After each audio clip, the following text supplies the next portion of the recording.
Hello அஸ்ஸலாமு அலைக்கும். எல்லோரும் என்ன பண்ணுறீங்க? டீ காஃபி சாப்பிட்டாச்சுங்களா? ஸோ வெந்தயக்கீரை நம்ம செய்ய போகிறோம் எப்படின்ட்டு. வெந்தயக்கீரை கழுவி வச்சுருக்கோம். வெங்காயம், தக்காளி, ஒவ்வொரு மசாலாவும் சேர்ப்போம். இதுக்கு ஆயில் கொஞ்சம் ஜாஸ்தியாக தான் சேர்த்துக்கணும். அப்போ தான் நல்லாயிருக்கும். வெந்தயக்கீரை கசப்பே இருக்காது இது மாதிரி செஞ்சிங்கனாக்க.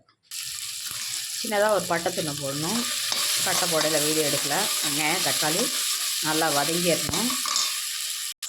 வெங்காயம் தக்காளி வதங்கிடுச்சு. இந்த கீரை அலசி வச்சுருக்கதையும் அதிலே போட்டு கொஞ்சம் நேரம் வதக்கிக்கணும். எண்ணெயிலே தான் வதக்கணும். இந்த கீரை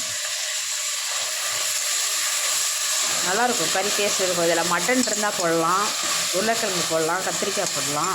ஆனால் இன்றைக்கி எதுவுமே நான் போடலை. வெறும் கீரை மட்டும்தான்.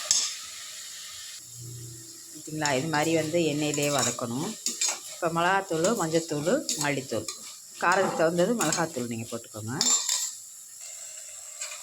மஞ்சத்தூள் 1/4 டீஸ்பூன், மிளகாத்தூள்,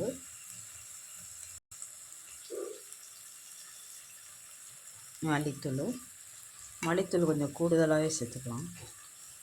இதில் 2 ஸ்பூன். மட்டன் இருந்தால் மட்டன் போடலாம், செமையாக இருக்கும். மட்டன் இல்லை, நான் போடலை.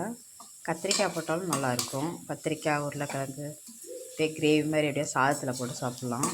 சப்பாத்திக்கு ரொம்ப நல்லாயிருக்கும் இது. இதில் என்ன செய்யணும்? இப்போ தேங்காவை அரைச்சி அப்படியே பால் எடுத்து கொஞ்சம் ஊற்றிடணும்.